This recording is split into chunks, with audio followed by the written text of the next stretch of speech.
ਸਰਦਾਰ ਨਰਿੰਦਰ ਸਿੰਘ ਕਪੂਰ ਦੀ ਪੁਸਤਕ ਅੰਤਰਜਾਤ ਦਾ ਲੇਖ ਹੈ ਕੱਪੜਿਆਂ ਦੇ ਅੰਦਰ-ਬਾਹਰ।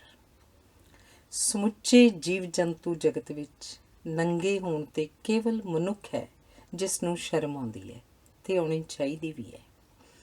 ਮਨੁੱਖ ਤੋਂ ਸਿਵਾਏ ਸਮੁੱਚਾ ਜੀਵ ਜੰਤੂ ਜਗਤ ਨੰਗਾ ਹੋਣ ਦੇ ਬਾਵਜੂਦ ਵੀ ਸਾਨੂੰ ਨੰਗਾ ਪ੍ਰਤੀਤ ਨਹੀਂ ਹੁੰਦਾ। ਮਨੁੱਖ ਰੁਤਬੇ ਅਤੇ ਅਹੁਦੇ ਦੀ ਨਿਰੰਤਰ ਦੌੜ ਵਿੱਚ ਰੁੱਝਿਆ ਰਹਿੰਦਾ ਹੈ। ਨੰਗੇ ਵਿਅਕਤੀ ਤੋਂ ਉਹਦੇ ਰੁਤਬੇ ਜਾਂ ਅਹੁਦੇ ਦਾ ਅਨੁਮਾਨ ਨਹੀਂ ਲਾਇਆ ਜਾ ਸਕਦਾ।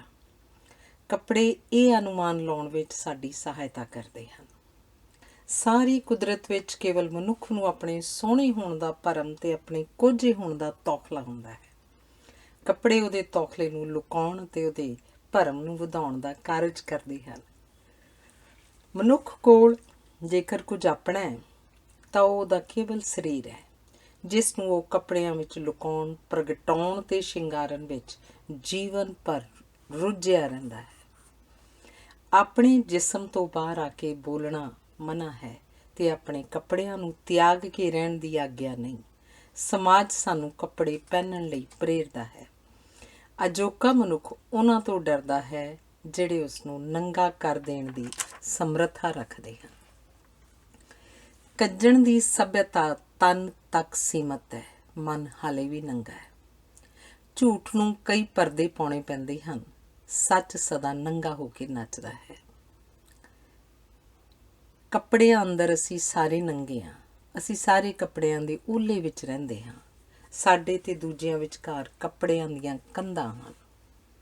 ਬਹੁਤ ਘੱਟ ਲੋਕ ਹੁੰਦੇ ਹਨ ਜਿਨ੍ਹਾਂ ਕੋਲ ਸਮੇਂ ਦੇ ਮੇਚ ਦੀ ਸੋਚ ਹੁੰਦੀ ਹੈ ਜਾਂ ਜਿਨ੍ਹਾਂ ਨੇ ਆਪਣੇ ਮੇਚ ਦੇ ਕੱਪੜੇ ਪਹਿਨੇ ਹੁੰਦੇ ਹਨ।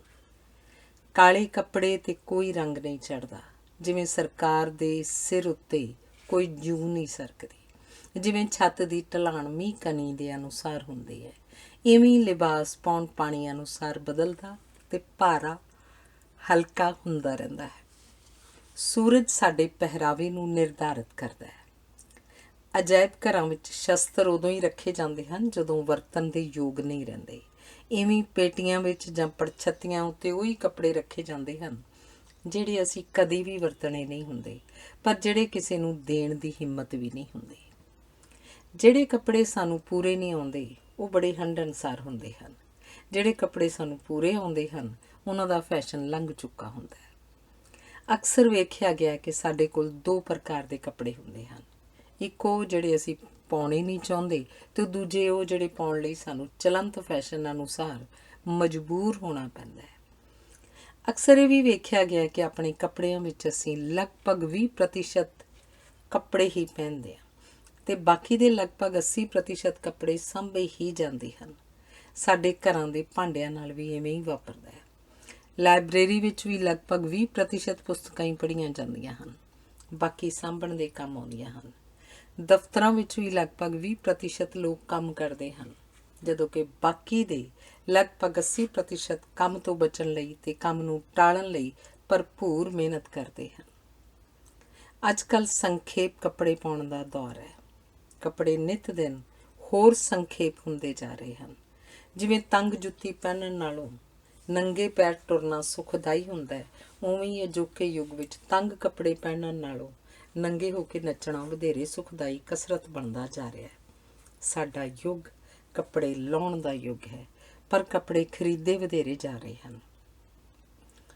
ਜਦੋਂ ਤੱਕ ਮਨ ਇੱਕ ਸੁਰ ਨਹੀਂ ਹੋਣਗੇ ਉਦੋਂ ਤੱਕ ਸਰੀਰਾਂ ਦੇ ਬਰ ਵੀ ਨਹੀਂ ਮਿਲਣਗੇ। ਇੱਕ ਹੀਰ ਨੇ ਆਪਣਾ ਪਿਆਰ ਜਤਲਾਉਣ ਲਈ ਕੱਪੜਿਆਂ ਦੇ ਮੁਹਾਵਰੇ ਵਿੱਚ ਆਪਣੇ ਰਾਂਝੇ ਨੂੰ ਕਿਹਾ ਸੀ, ਮੈਂ ਰੇਸ਼ਮ ਦੀ ਚੁੰਨੀ ਤੂੰ ਲੱਠੇ ਦਾ ਥਾਨ ਵੇ।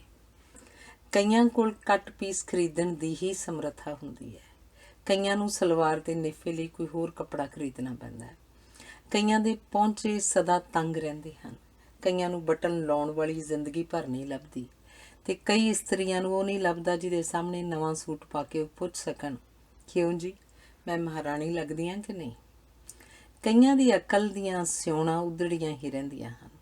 ਕਈ ਉਮਰ ਭਰ ਪਜਾਮੇ ਵਾਂਗ ਉੱਪਰੋਂ ਇੱਕ ਵਚਨ ਅਤੇ ਥੱਲੋਂ ਬਹੁ ਵਚਨ ਬਣੇ ਰਹਿੰਦੇ ਹਨ। ਕਈਆਂ ਤੋਂ ਅਣਜਾਣੇ ਕੁਝ ਅਜਿਹਾ ਹੋ ਜਾਂਦਾ ਹੈ ਕਿ ਉਹਨਾਂ ਦੇ ਜੀਵਨ ਭਰ ਲਈ ਤਹਿ ਲੱਗ ਜਾਂਦੀ ਹੈ। ਕਈ ਕੱਪੜਿਆਂ ਵਾਂਗ ਕਈ ਰਿਸ਼ਤਿਆਂ ਨੂੰ ਵੀ ਖੁੰਗੀ ਲੱਗ ਜਾਂਦੀ ਹੈ। ਰਿਸ਼ਤਿਆਂ ਵਾਂਗ ਕੱਪੜਾ ਕੋਈ ਵੀ ਹੋਵੇ, ਸਮੇਂ ਦੇ ਬੀਤਣ ਨਾਲ ਘਸ ਜਾਂਦਾ ਹੈ, ਸੁੰਗੜ ਜਾਂਦਾ ਹੈ, ਰੰਗ ਫਿੱਕਾ ਪੈ ਜਾਂਦਾ ਹੈ, ਹੰਢਾਉਣ ਉੱਤੇ ਇਤਰਾਜ਼ ਕੀਤਾ ਜਾਂਦਾ ਹੈ। ਇਸਤਰੀਆਂ ਇਸ ਲਈ ਵਧੇਰੇ ਚਮਕਦਾਰ ਰੰਗਾਂ ਵਾਲੇ ਕੱਪੜੇ ਪਾਉਂਦੀਆਂ ਹਨ ਕਿਉਂਕਿ ਉਹਨਾਂ ਨੂੰ ਪਤਾ ਹੁੰਦਾ ਹੈ ਕਿ ਪੁਰਸ਼ ਵੇਖਦੇ ਵਧੇਰੇ ਹਨ ਅਤੇ ਸੋਚਦੇ ਘੱਟ ਹਨ। ਉਹ ਕੂਲੇ ਕੱਪੜੇ ਇਸ ਲਈ ਪਾਉਂਦੀਆਂ ਹਨ ਤਾਂ ਕਿ ਪੁਰਸ਼ ਨੂੰ ਤਿਲਕਣ ਵਿੱਚ ਕੋਈ ਮੁਸ਼ਕਿਲ ਨਾ ਹੋਵੇ। ਇਸਤਰੀਆਂ ਲਈ ਉਹਨਾਂ ਦੇ ਪਤੀ ਨਵੇਂ ਕੱਪੜੇ ਸੁਆ ਕੇ ਦੇਣ ਦੇ ਅਨੁਪਾਤ ਵਿੱਚ ਹੀ ਸਿਆਣੇ, ਭੋਲੇ, ਬੁੱਧੂ ਜਾਂ ਕੰਜੂਸ ਹੁੰਦੇ ਹਨ। ਹੁਣ ਕਿਸੇ ਵਿੱਚ ਵੀ ਛੁਪੇ ਰਹਿਣ ਦੀ ਚਾਹ ਨਹੀਂ, ਸਗੋਂ ਵੱਧ ਤੋਂ ਵੱਧ ਥਾਵਾਂ 'ਤੇ ਸੂਰਜ ਵਾਂਗ ਚਮਕਣ ਦੀ ਲਾਲਸਾ ਹੈ। ਹੁਣ ਕਈ ਥਾਵਾਂ 'ਤੇ ਅਸੀਂ ਆਪਣੇ ਕੱਪੜੇ ਵਿਖਾਉਣ ਹੀ ਜਾਂਦੇ ਹਾਂ। ਮਨੁੱਖਾਂ ਲਈ ਹਉਮੈ ਸੁਭਾਵਕ ਹੁੰਦੀ ਹੈ ਕਿਉਂਕਿ ਹਉਮੈ ਜੀਵਨ ਰੱਖਿਆ ਲਈ ਜ਼ਰੂਰੀ ਹੈ। ਕੱਪੜੇ ਸਾਡੀ ਹਉਮੈ ਵਿੱਚ ਵਾਧਾ ਕਰਨ ਦਾ ਕਾਰਜ ਨਿਭਾਉਂਦੇ ਹਨ। ਹੁਣ ਹਰ ਮਨੁੱਖ ਹਰ ਰੋਜ਼ ਇੱਕ ਨਵਾਂ ਬੰਦਾ ਬਣ ਕੇ ਨਿਕਲਦਾ ਹੈ। ਕੱਪੜੇ ਦੂਜਿਆਂ ਨੂੰ ਆਪਣੀ ਸ਼ਕਤੀ ਵਿਖਾਉਣ ਦਾ ਇੱਕ ਹਥਿਆਰ ਵੀ ਹਨ। ਕੱਪੜਿਆਂ ਦੀਆਂ ਕੰਪਨੀਆਂ ਹੁਣ ਹਰ ਮੌਸਮ ਵਿੱਚ ਕੱਪੜਿਆਂ ਦੀ ਨਵੀਂ ਫਸਲ ਉਪਜਾਉਂਦੀਆਂ ਹਨ। ਉਹ ਚਾਹੁੰਦੀਆਂ ਹਨ ਕਿ ਸਾਰਾ ਸੰਸਾਰ ਸਾਰਾ ਸਮਾਂ ਕੱਪੜਿਆਂ ਵਿੱਚ ਹੀ ਉਲਝਿਆ ਰਹੇ। ਫੋਟੋਗ੍ਰਾਫੀ, ਫਿਲਮਾਂ, ਟੈਲੀਵਿਜ਼ਨ ਆਦਿ ਨੇ ਕੱਪੜਿਆਂ ਦੀ ਕਦੇ ਵੀ ਨਾ ਪੂਰੀ ਹੋਣ ਵਾਲੀ ਅਥਾਹ ਭੁੱਖ ਪੈਦਾ ਕਰ ਦਿੱਤੀ ਹੈ। ਜਿਹੜੇ ਕੱਪੜੇ ਸਾਨੂੰ ਪਸੰਦ ਹੁੰਦੇ ਹਨ ਉਹ ਤਾਂ ਦੂਜਿਆਂ ਨੇ ਪਾਏ ਹੁੰਦੇ ਹਨ। ਵਿਗਿਆਨ ਅਤੇ ਪੂੰਜੀਵਾਦੀ ਆਰਥਿਕ ਵਿਵਸਥਾ ਨੇ ਅਨੇਕਾਂ ਸਰੋਤਾਂ ਤੋਂ ਅਨੇਕਾਂ ਢੰਗਾਂ ਨਾਲ ਅਨੇਕਾਂ ਪ੍ਰਕਾਰ ਦੇ ਕੱਪੜੇ ਤਿਆਰ ਕਰਨ ਦੇ ਅਮੁੱਕ ਸਾਧਨ ਪੈਦਾ ਕਰ ਦਿੱਤੇ ਹਨ। ਗਹਿਣੇ ਅਤੇ ਸਜਾਵਟ ਦੀਆਂ ਹੋਰ ਚੀਜ਼ਾਂ ਕੱਪੜਿਆਂ ਦੇ ਸੰਦਰਭ ਵਿੱਚ ਹੀ ਪਹਿਨੀਆਂ ਵਰਤੀਆਂ ਜਾਂਦੀਆਂ ਹਨ। ਅਜੋਕੇ ਯੁੱਗ ਦੇ ਲਗਭਗ ਹਰ ਘਰ ਵਿੱਚ ਔਸਤਨ ਬਜਾਜੀ ਦੀ ਇੱਕ ਸਧਾਰਨ ਦੁਕਾਨ ਜਿੰਨੇ ਕੱਪੜੇ ਹੁੰਦੇ ਹਨ। ਹੁਣ ਘਰਾਂ ਵਿੱਚ ਅਲਮਾਰੀਆਂ ਅਤੇ ਸ਼ੈਲਫਾਂ ਇਸ ਢੰਗ ਨਾਲ ਬਣਾਈਆਂ ਜਾ ਰਹੀਆਂ ਹਨ ਤਾਂ ਜੋ ਕੱਪੜਿਆਂ ਦੀਆਂ ਦੁਕਾਨਾਂ ਨੂੰ ਸਹਿਜੇ ਹੀ ਸਿੱਧਾ ਘਰਾਂ 'ਚ ਲਿਆਂਦਾ ਜਾ ਸਕੇ। ਜਿਉਂ-ਜਿਉਂ ਕੱਪੜੇ ਵੱਧਦੇ ਜਾ ਰਹੇ ਹਨ ਉਵੇਂ ਕਿਹੜਾ ਕੱਪੜਾ ਪਹਿਨਿਆ ਜਾਵੇ ਦਾ ਫੈਸਲਾ ਕਰਨਾ ਮੁਸ਼ਕਿਲ ਹੁੰਦਾ ਜਾ ਰਿਹਾ ਹੈ। ਕੋਈ ਵੀ ਤਿਥ ਤਿਉਹਾਰ ਉਦੋਂ ਤੱਕ ਸੰਪੂਰਨ ਨਹੀਂ ਸਮਝਿਆ ਜਾਂਦਾ ਜਦੋਂ ਤੱਕ ਕੱਪੜਿਆਂ ਦਾ ਲੈਣ ਦੇਣ ਨਾ ਹੋ ਜਾਏ। ਹੁਣ ਕੱਪੜਾ ਸੀਤੇ ਜਾਣ ਤੱਕ ਸਬਰ ਕਰਨਾ ਸੰਭਵ ਨਹੀਂ ਹੁੰਦਾ, ਸੋ ਤਿਆਰ ਕੱਪੜਿਆਂ ਨੂੰ ਖਰੀਦਣ ਦੀ ਰੁਚੀ ਬਲਵਾਨ ਹੋ ਗਈ ਹੈ। ਤਿਆਰ ਕੱਪੜਿਆਂ ਨੂੰ ਖਰੀਦਣ ਦਾ ਇੱਕ ਕਾਰਨ ਇਹ ਵੀ ਹੈ ਕਿ ਦਰਜੀ ਸਾਡੇ ਲਗਭਗ ਅੱਧੇ ਕੱਪੜੇ ਹੀ ਠੀਕ ਸਿਉਂਦੇ ਹਨ, ਬਾਕੀ ਲਗਭਗ ਅੱਧਿਆਂ ਪ੍ਰਤੀ ਅਸੀਂ ਨਿਰਾਸ਼ ਹੁੰਦੇ ਹਾਂ। ਇੱਕ ਕਾਰਨ ਇਹ ਵੀ ਹੈ ਕਿ ਕੱਪੜਾ ਸੀਤੇ ਜਾਣ ਤੱਕ ਦਰਜੀ ਦੇ ਮਾਰੇ ਮਹਿੰਗੇ ਚੱਕਰਾਂ ਕਾਰਨ ਉਸ ਨੂੰ ਪਹਿਨਣ ਦਾ ਚਾਅ ਅਤੇ ਅਵਸਰ ਲੰਘ ਚੁੱਕਾ ਹੁੰਦਾ ਹੈ।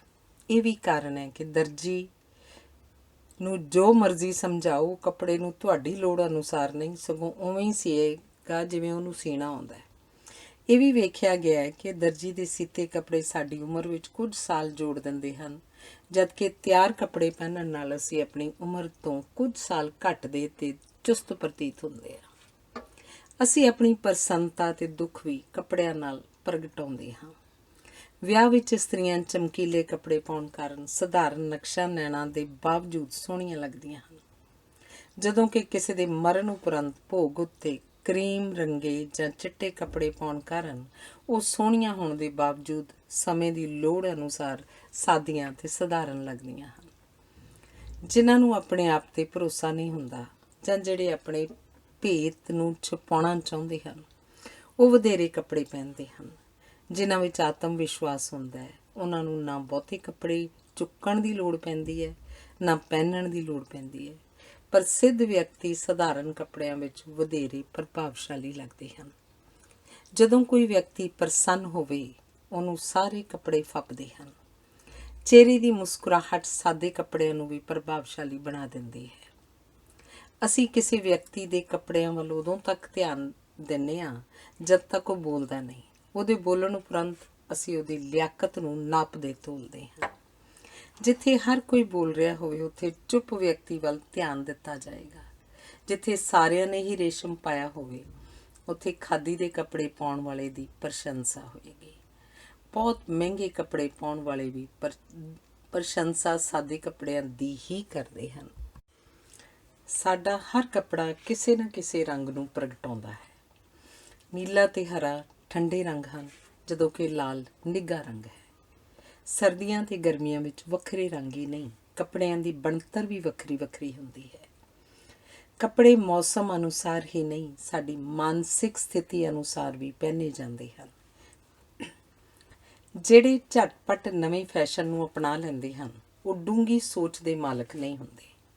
ਜਿਨ੍ਹਾਂ ਦੀ ਕਲਾਕਾਰਾਂ, ਸੰਗੀਤਕਾਰਾਂ, ਕਵੀਆਂ ਆਦਿ ਵਾਂਗ ਆਪਣੀ ਨਿਵੇਕਲੀ ਸੋਚ ਹੁੰਦੀ ਹੈ, ਉਹ ਫੈਸ਼ਨ ਦੀ ਮੂਹਰਲੀ ਕਤਾਰ ਵਿੱਚ ਆਉਣ ਦੀ ਕਾਹਲ ਨਹੀਂ ਕਰਦੇ।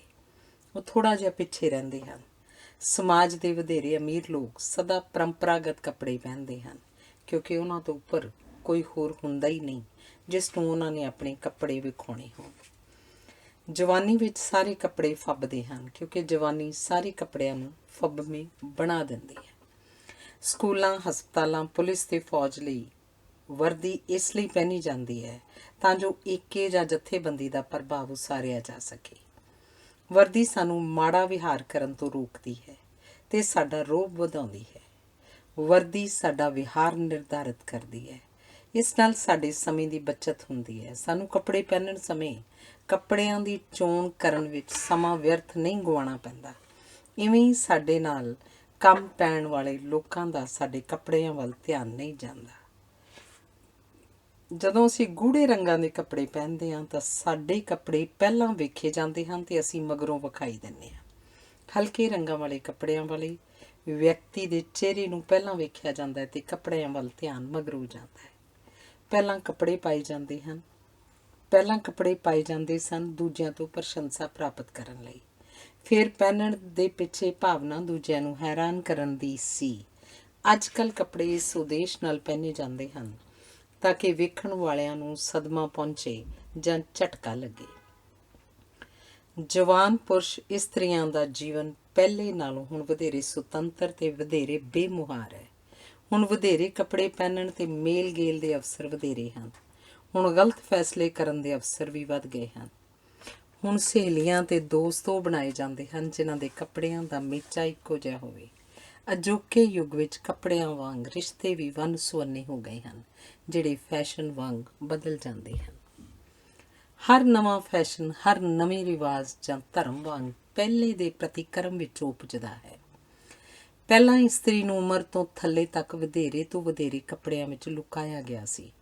ਹੁਣ ਉਸ ਨੂੰ ਅਵਸਰ ਮਿਲਿਆ ਕਿ ਉਹ ਸਾਰੇ ਕੱਪੜੇ ਲਾਉਣ ਲਈ ਕਾਹਲੀ ਪਈ ਹੋਈ ਹੈ। ਆਨੰਦ ਸਦਾ ਭੁਲੇਖਿਆਂ 'ਚ ਮਿਲਦਾ ਹੈ। ਜਿਵੇਂ ਮੈਨੂੰ ਭੁਲੇਖਾ ਹੈ ਕਿ ਉਹ ਮੈਨੂੰ ਪਿਆਰ ਕਰਦੀ ਹੈ, ਇਵੇਂ ਉਹਨੂੰ ਇਹ ਭੁਲੇਖਾ ਹੁੰਦਾ ਹੈ ਕਿ ਉਹਨੂੰ ਇਹ ਸੂਟ ਬਹੁਤ ਜੱਚਦਾ ਹੈ। ਕਿਸੇ ਨੂੰ ਭੁਲੇਖਾ ਹੋ ਸਕਦਾ ਹੈ ਕਿ ਲਾਲ ਸੂਟ ਉਹਨੂੰ ਬਹੁਤ ਫੱਬਦਾ ਹੈ। ਹਰ ਕਿਸੇ ਨੂੰ ਵੱਖਰੀ ਭਾਂਤ ਦਾ ਭੁਲੇਖਾ ਹੁੰਦਾ ਹੈ।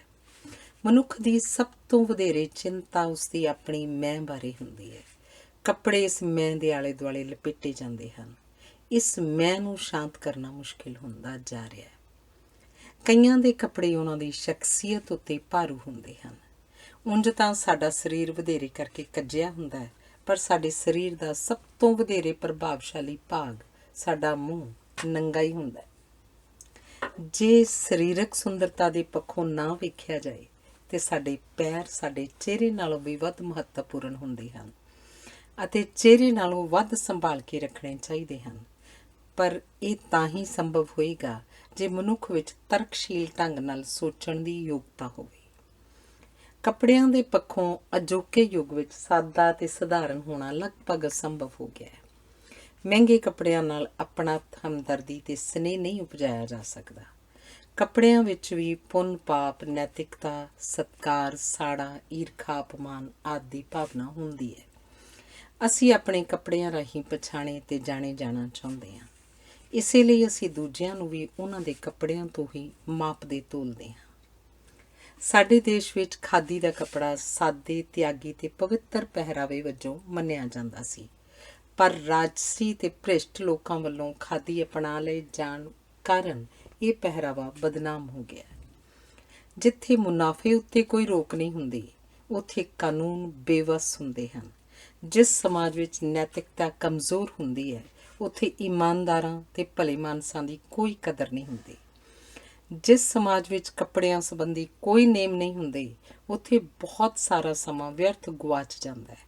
ਉੱਥੇ ਮਾਨਸਿਕ ਵਿਕਾਸ ਦੀ ਰਫ਼ਤਾਰ ਢਿੱਲੀ ਤੇ ਸੁਸਤ ਹੁੰਦੀ ਹੈ। ਅਸੀਂ ਬਹੁਤ ਸਾਰੇ ਕੱਪੜੇ ਆਪਣੀ ਮਾਨਸਿਕ ਗਰੀਬੀ ਛੁਪਾਉਣ ਲਈ ਵਰਤਦੇ ਹਾਂ। ਇਸਤਰੀਆਂ ਤੇ ਪੁਰਸ਼ਾਂ ਦੀਆਂ ਸੌਣ, ਪੜ੍ਹਨ, ਖਰਚਣ, ਵਰਤਣ ਤੇ ਪਹਿਨਣ ਦੀਆਂ ਆਦਤਾਂ ਵੱਖ-ਵੱਖ ਹੁੰਦੀਆਂ ਹਨ। ਇਸਤਰੀਆਂ ਕੱਪੜੇ ਦੀ ਹੰਢਣਸਾਰਤਾ ਦੇ ਮੁਕਾਬਲੇ ਉਸਦੀ ਦਿੱਖ ਨੂੰ ਵਧੇਰੇ ਤਰਜੀਹ ਦਿੰਦੀਆਂ ਹਨ, ਜਦੋਂ ਕਿ ਪੁਰਸ਼ ਦਿੱਖ ਦੇ ਮੁਕਾਬਲੇ ਹੰਢਣਸਾਰਤਾ ਉੱਤੇ ਵਧੇਰੇ ਬਲ ਦਿੰਦੇ ਹਨ। ਹੁਣ ਕਿਹਾ ਜਾ ਰਿਹਾ ਹੈ ਕਿ ਦਵਾਈਆਂ ਵਾਂਗ ਕੱਪੜਿਆਂ ਉੱਤੇ ਵੀ ਉਹਨਾਂ ਨੂੰ ਵਰਤਣ ਦੀ ਅੰਤਮ ਮਿਤੀ ਛਾਪ ਦਿੱਤੀ ਜਾਵੇ, ਤਾਂ ਜੋ ਲੋਕਾਂ ਨੂੰ ਨਵੇਂ ਕੱਪੜੇ ਖਰੀਦਣ 'ਚ ਕੋਈ ਕਠਿਨਾਈ ਨਾ ਆਵੇ। ਜਿਹੜੇ ਕੱਪੜੇ ਸਾਨੂੰ ਸੁੱਖ ਦਿੰਦੇ ਹਨ ਉਹ ਕੀਮਤੀ ਨਹੀਂ ਹੁੰਦੇ। ਫੈਸ਼ਨ ਮਨੁੱਖਾਂ ਵਾਂਗ ਹੁੰਦੇ ਹਨ। ਕੋਈ ਨਹੀਂ ਜਾਣਦਾ ਕਿ ਕਿੱਥੋਂ, ਕਿਵੇਂ ਤੇ ਕਦੋਂ ਆ ਜਾਂਦੇ ਹਨ, ਤੇ ਕੋਈ ਨਹੀਂ ਜਾਣਦਾ ਇਹ ਕਿਵੇਂ ਤੇ ਕਿੱਥੇ ਚਲੇ ਜਾਂਦੇ ਹਨ। ਕੱਪੜਿਆਂ ਨਾਲ ਪੁਰਸ਼ਾਂ ਦੇ ਮੁਕਾਬਲੇ ਇਸਤਰੀਆਂ ਦਾ ਸੰਬੰਧ ਵਧੇਰੇ ਹੈ। ਪੁਰਸ਼ਾਂ ਦੇ ਮੁਕਾਬਲੇ ਉਹਨਾਂ ਦੇ ਕੱਪੜੇ ਵਧੇਰੇ ਪੇਚਦਾਰ, ਵਧੇਰੇ ਵਿਸਥਾਰ ਵਾਲੇ ਹੁੰਦੇ ਹਨ ਤੇ ਵਧੇਰੇ ਧਿਆਨ ਮੰਗਦੇ ਹਨ। ਪੂੰਜੀਵਾਦ ਨੇ ਫੈਸ਼ਨ ਨੂੰ ਵਧਾਇਆ ਹੈ।